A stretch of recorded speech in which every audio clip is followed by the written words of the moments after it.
Hari Om. We are in the last pages of the 5th skanda, the 5th chapter. We'll be moving on to the 6th one. Bhagavata Pravaha is an 18,000 versed song of the divine, the blue-eyed God. Every verse in the Bhagavatam resonates with the devotion and glorification of the divine, his leelas and his spots. So before we start listening or being a part of the Bhagavatam, you need to invite them first.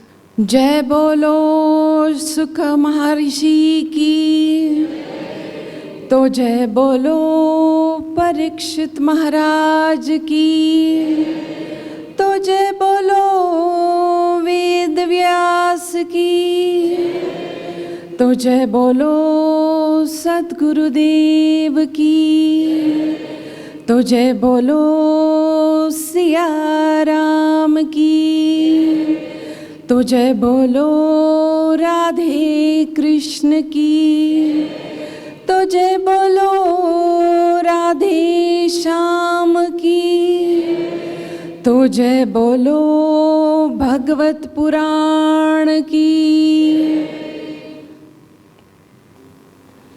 So when we move on now to the last pages of the Srimad Bhagavatam,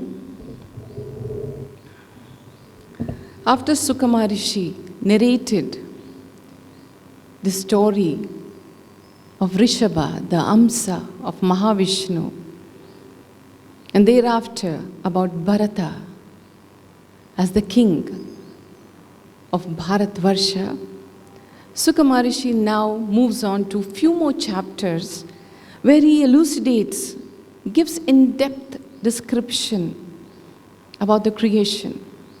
In the Srimad Bhagavatam, a lot of stanzas or verses elucidate or rather magnify the creation. What started before what? We always have this question, right? Did the egg first come or the chicken first come? But in the Bhagavatam, it's much more clearer from where everything originates. So many of the answers lie in the pages of this Purana. So after this, Sukha Maharishi describes, as I told you, about the continents, the 7 continents, which get demarked by Priyavata's wheels, chariot wheels. He talks about the 7 oceans. Then he talks about the geographical status of the mountains. He talks in depth about the Mount Meru, about the other peaks. And then he talks about the Varshas. Varshas are the people who ruled different eras, epochs. He talks about them. And then about the 6 Dvipas. Dvipas are smaller subcontinents. He talks about them. He gives detailed instructions or information about it. And then he moves to about the people living in them and the kings who rule them. From there he moves about, he rather talks about the moon, the constellations, the nakshatra, the planets, the stars. So every planet that he talks about, he calculates the distances, its characteristics, everything in a very lucid manner. He explains this to Parikshit.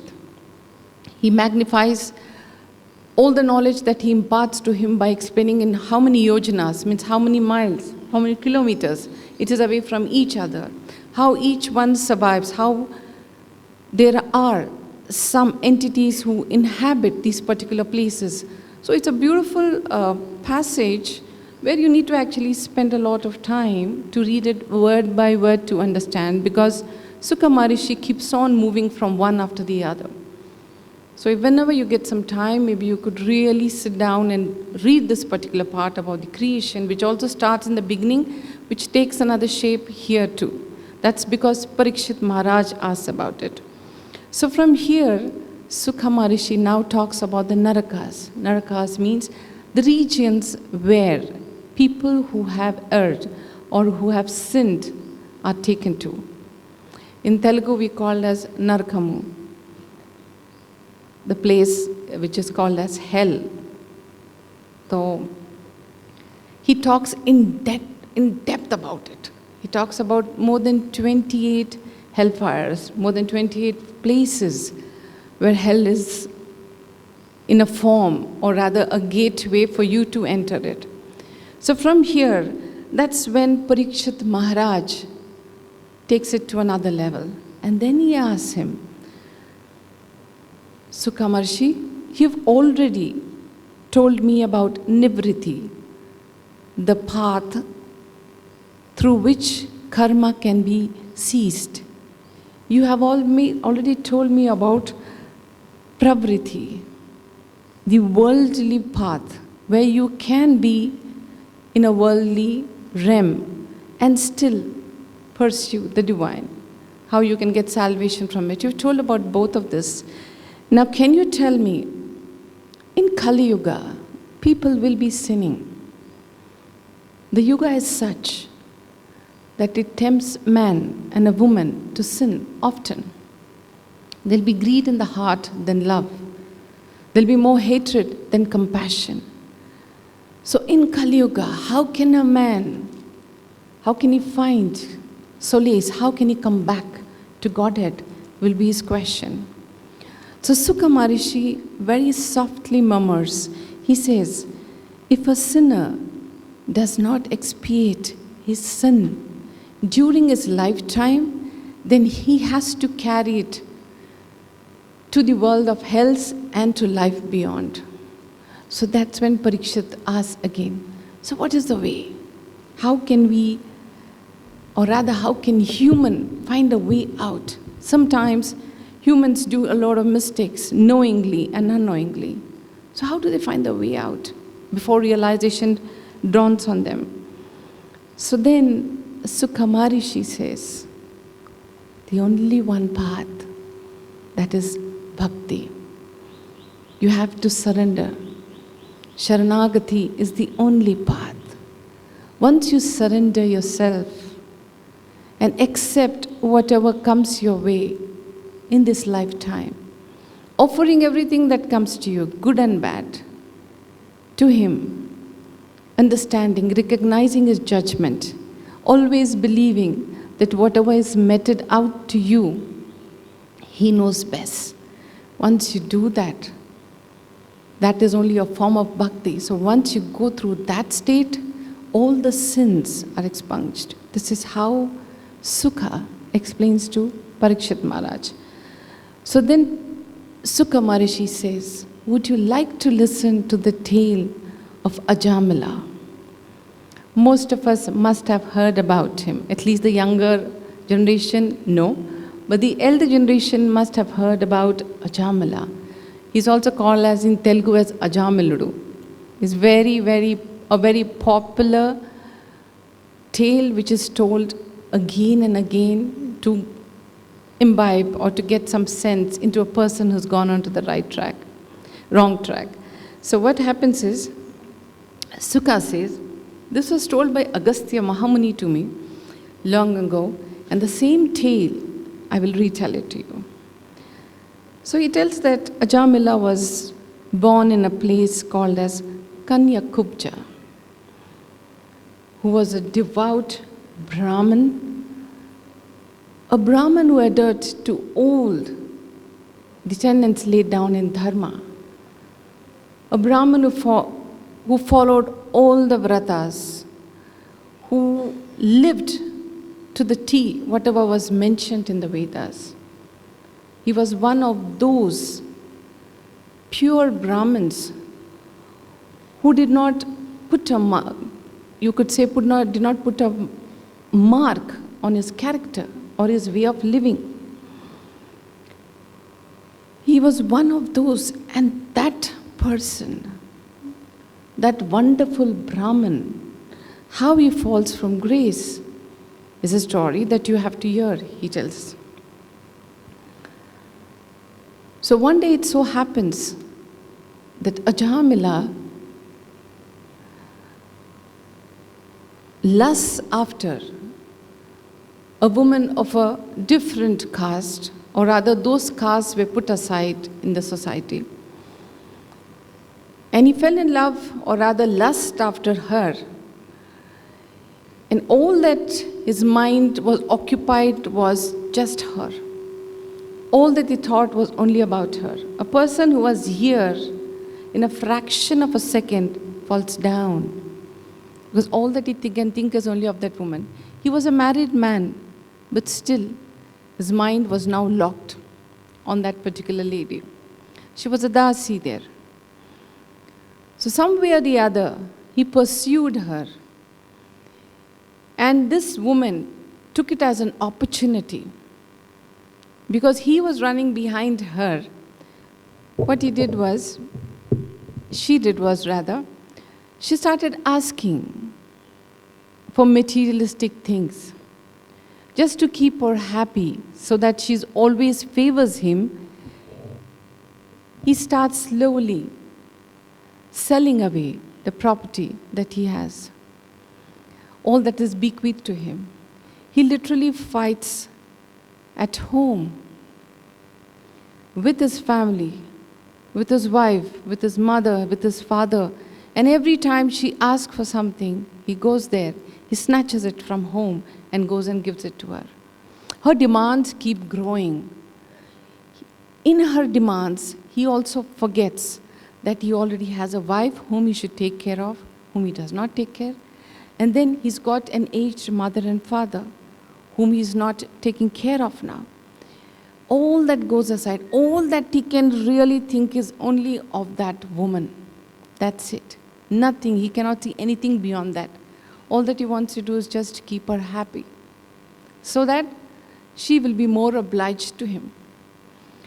It comes to such a stage that he sells away all his ancestral property, all the jewels that his mother has, everything, every piece of property that he owned, he sells it away. And then, because the demands do not stop, he takes up to thieving. He becomes a mini dacoit. He starts robbing people because she keeps on asking for more and more. He starts robbing, he starts plundering. He starts going into a world which is not the world of a Brahmana at all. He gets lost into the depths of this vasana called as kama, called as lust. In the meantime, in this journey of this life that he has, this goes on as a regular basis for him. Either hurting people, robbing people, gambling, drinking, losing things in intoxication. It becomes his way of life. But in the course of his life, he has 10 sons through this dasi. But there is one son whom he loves the most, and that will be the last son, the youngest of all. And he names that son as Narayana. So he's always calling out only for Narayana. So when he is eating, he'll first call him. He'll say, Narayana, why don't you come and first taste this? You have the first morsel. When he drinks water, it is Narayana, why don't you drink this water first? Any sweet meat, he says, Narayana, why don't you eat this first? For everything, it is only that boy, Narayana. His days and nights go in wherein always his glance is on this little boy, this boy called Narayana, who's his son. It so happens that he's now around 84 or I think 85 years old. Now just imagine this young, austere, pious Brahmin wasted so many years of his life, and now he's already 84 or 85 years old. He falls ill, and when he falls ill, he's obviously a little bedridden. So when he is bedridden, people are hovering around him to take care of him, his sons, one after the other. But he always keeps asking Narayana to be in the vicinity. So it's always like, Narayana, are you there? Yes. Then he's relaxed on the bed. He has to keep seeing him. The moment comes when it is time for Ajamila to shed this mortal body. The time had come for him to technically die. So when that moment comes, he sees these three Yamadutas, the servitors of Yama, the god of death. He sees these three personifications who are fearsome to look at, scary to look at. And they come with, a sort of a vibration in them, which is a lot of, like, as if you're going to now slaughter somebody or something which is impure or not correct. So they come with that aggression in the heart to him, and they put the noose around his neck. At the particular moment when they just put the noose around his neck, he calls out to Narayana, he says, he calls his son, come here first. Just that's all he says. Narayana, come here first. That's it. The minute he says, Narayana, come here first, within a fraction of a second, his body, his soul is almost out of his body. It's just those few moments are left where he's going to be completely dead. So when his soul or his jiva is being pulled out by the Yamadutas, and when he uses the word, when he says the word, the syllable, Narayana, 4 servitors of Srimad Narayan land up over there.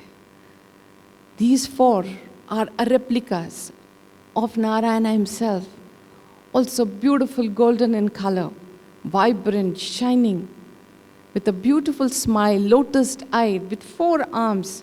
They just look like Narayana themselves, clothed in their pitambar with helmets and everything. So for a second, he looks on this side and he looks on this side. On this side are the Yamadutas, on this side are the Vishnu servitors. And that's when these 4 come and say, stop. You cannot take him to hell, to your Naraka. And at that time when they say stop and they put a hand on the noose, Ajamila is again back into his body and he's now alive, and he is watching both of them standing on either side of his bed talking to each other. He's now alive. So the Yamadutas, they get very, very angry. They're very upset. They says, how can you stop us? And who are you? We are the Kinkaras, Yama Kinkaras. We are allowed by Lord Yama to come and take away the person who sinned. Their only place is hell. So then they say, we are the sevaks of Mahavishnu. But because Ajamila had called out to Narayana, we have more authority than you to protect him. So you cannot take him, as we have come here and we are here to see that you will not take him to hell.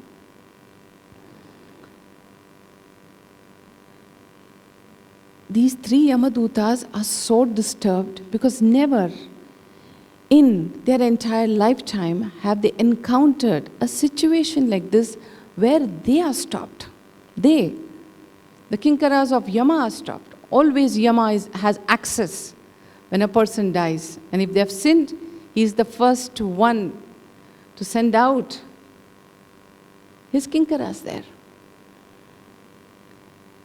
So then they tell, but why should he be allowed to go free? So that's when the Vishnu Sevaks, the Vishnu Sevitas tell that because he's uttered the 4 lettered syllables, he's uttered the word Narayana. When you utter the word Narayana, even earth can be freed from all our sins. It is the most powerful, mystical word that ever exists. This is the highest penance. Through Nama Japa, all the sins that you accumulate in a birth can be burnt in the ashes of this penance. So they are surprised. They say, how is this possible? But then because these sevaks of Narayana had so much of positivity, and they were still very calmly talking to them and said them, you cannot. That's when these dutas, the Yamadutas, take a step back. And then the Vishnu sevaks tell them, you can go and talk to the Lord of Death Yama, and he will give you a better explanation. Very, very disturbed. That is the first time the news has come back. Without getting a sinner to the hell, these people reach the kingdom of Yama, which is located in the south. They reach there and then they ask Lord Yama, how many rulers are there? How many people give justice here? Are you the only one, or are there many more? And then they'll say, like, who's the authority here? We always presume that you are the authority of who should go to hell, and that to which hell. But today we encountered these 4 Vishnu servitors who call themselves as Vishnu servitors, wonderful beings, and they put a stop when we had to get Ajamila here to the hellfire. So that's when Lord Yama smiles and he says, I too am a servant of Narayana. Just as you are my servitors, my servants, I too am a servant of Narayana. He controls every blade of grass, every grain of sand, every broken meteor, every dazzling star. Everything moves according to his will. And then he tells them that we all belong to him and we're existing only because of him. They are more perplexed. They says, what is this? For them, they've never encountered an episode like this. And then he explains to them, you are so blessed that you had the darshan of all the 4 sevaks of Narayana. They're always so close to him. And then he explains to him that Nama Bhasha, the power of chanting the divine's name, is much more powerful than my noose. The noose is the Yama Pasha. He says that is much more powerful than that. And then after this, listening to these conversations, it was now the turn of Ajamila. He is now alive. And he decides to just turn and talk to the Vishnu Sevaks. But at that moment, they disappear from the scene. At the same time, the Yamadutas also disappear from there. So that's when he sits back on the bed. His life runs through like a movie in front of his eyes. He remembers how devout he was, what a wonderful Brahmin he was, who stuck to the Vedas. He never followed anything which was called as adharma. Dharma was his very existence. And how because of lust, not just because of lust, he got into so many other negative habits. All that went through his front of his eyes, and there was nothing but revulsion in his heart for the person that he had become. There was no way of salvation he knew, or the crimes that he committed, because he abandoned his parents, his innocent young wife. All those, he thought about all those. And then he looked at the opportunity that he had now as an opportunity to redeem all the sins that he had committed. So he gets up from the bed without turning back. He goes to Gangadwara, sits on the banks of the river Ganges, and starts the Nama Japa of Narayana. All that he does is Narayana, Narayana. That's all he keeps chanting. He keeps remembering those 4 servitors whom he had seen then. And he just keeps thinking of Mahavishnu in that particular form. After some time, he undergoes deep penance. And it is said that those same servitors, when it was time to shed his mortal body, the same servitors came to him and took him to the gates of Vaikuntha. So this is how Ajamila was redeemed by default. It was just by default. Because Yama explains this particular point even to his dutas. He says that every human being on their deathbed are afraid of death, or are afraid who's going to take care of their property, or worried about their family, or worried about something or the other. The mind is obsessed with incomplete desires. There are many things that occupy a man's mind on the deathbed. Either they are unhappy, they are sad, or there's revenge in the heart. There's hatred in the heart before they're dying. There's so many things a man is engulfed in when he is on the deathbed.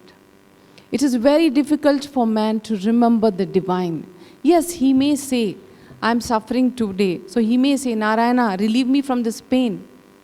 But the minute he says that, then the mind goes back to another problem that his family, his children, or he is going through. So most of the time, a man does not think of the divine with devotion, or is not ready to exit from this body in a very calm, loving, and a balanced way. So after Shuka Maharishi tells the story of Ajamila, and then Shuka Maharishi again asks, Bhagavan, then what is the way for us? So he tells him, all that you have to do is just be right. There's not much hard work. All that you have to remember, when you are deprived of something, when you lose something, it's connected with your past birth.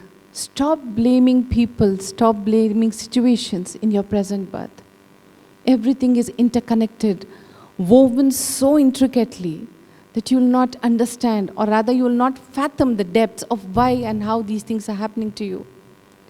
If you are in heaven today, on this very earth, when I call it as the word heaven, it means if you have the best progeny, if you have a wonderful son, if you have a wonderful daughter, if you have loving son-in-laws, you have loving daughter-in-laws, if you are a loving person for others, if everything is going well, that means that is your punya. Now when everything is going well, that means that is heaven for you. You are blessed, you are one of those chosen ones who has been accumulating a lot of punya over many births, and today you're enjoying it to the full. There are some who may not get everything that they want in their life, but they're very satisfied. They're very content. There are no regrets in them. They may not have much of property, they may not have great positions, but there are some who are so content with life. In fact, they feel blessed. He says that is heaven. Hell is where you have a child who is indirectly, in different ways, they put you through a lot of hell. For example, you cannot afford, if your child wants to go abroad to study, you cannot afford to pay their fees. But because of that attachment, okay, your karma creates this weave of love, affection, commitment, and attachment. So what you'll do, you'll take loans. You start suffering, the child moves there. So this child is come to take in a different way from you. There are some children who say like, don't take any loan. I'll take the loan, I'll clear it, I will do it. So that is your good punya. This punya is a give and take punya, where you are a part of your child's success. You are also the child is going to be successful and you are going to suffer. You are going to give everything that you have away to them. That is called less amount of karma. You have children who are born as handicapped children. Children who cannot move, they are handicapped. That is also karma. That is a part of the papa that we create. The child will come to you in your life as your very own, will live in your house, will get all the seva done. And you will keep saying, my child has nobody else to take care. I am the only one who has to take it. That is how you are born to repay back in full with interest. So imagine if you have a child who's is mentally challenged or who's handicapped, you cannot go anywhere. Your relationships change, your priorities change, your whole life centers around that child. You're finished, technically. There's no life for you beyond the four walls till the child is alive. That is karma. That is papa karma that comes to us in our life. We invest in a lot of things. Our best friend deceives us. That is paying with interest, with compound interest to that person. You may keep on thinking like, this friend cheated me, this friend cheated me. That will be the talk that keeps on going in your mind. You'll keep telling everybody, this was my best friend and he cheated me. But you don't understand where it starts, where it ends. So this is papa karma. So in more ways than one, when you look around, as Baba always says, hell or heaven is right here. Everything going on for you well is the heaven, is Vaikuntham. Everything which goes on in a haphazard way, tensions, up and down, the swings, situations where you feel that you wish that you died. People think about, బతకలేకపోతే బాగుంటుండేనేమో. You come to that stage. You have so many cases now where people are putting a case by default on property, everything, you just name it, everything is happening everywhere. And you start feeling hurt inside that this is my own son, this is my own daughter who's doing this to me. That is only papa karma. So Sukha says, when those situations come in your life, brace it, face it in a very open way. Do not start killing yourself. Do not start hurting yourself, telling that, why it is happening to me? Why is he doing this to me? Why she's doing this to me? Nothing happens without a cause, without a reason. That's the circle of life. So just brace it well. Take it with a little pinch of salt. Try to come out through that. Break through that shackle. Break through that environment. And then start breathing all over again. Because this shall pass too. Nothing is permanent. No relationship is permanent. That's the biggest philosophy about the Bhagavatam is nothing is permanent. Neither the relationship, nor the situation, nor the pain, nor the joy. Nothing is permanent. So when it is not permanent, when things are going wrong in our lives, the first thing that we have to do is, maybe you could cry out. You could cry for one day. It does not matter. Then after that, gather yourself and start looking at that situation, that particular moment with a different perspective, with a stronger perspective, not with a weak heart, with a strong mind. Then start seeing it differently. Say, okay, this has happened to me in my life. This is there in my life. It is going to be there in my life. So am I going to live dying every day, or am I going to live? Is the question that you have to ask. That is something which you have to decide. When you know you have made the bed, you have to sleep on that bed. So now you decide that are you going to turn on one side and sleep comfortably, or are you going to sleep on your back and get hurt throughout the night, is the choice that we all have. So with this, I would like to close this particular chapter in the Bhagavata Purana of the story of Ajamila. May the life of Ajamila inspire us to think twice before we hurt someone again, before we cheat someone, before we lie again, before we do anything which is not dharma, which is not correct. That Ajamila shows the path, the right path of salvation or moksha. When I talk about moksha, it's not about going to heaven. Moksha is about freeing your mind, freeing your very being of whatever is bogging you down. When you're having moksha here only, then you can take another step towards the other moksha.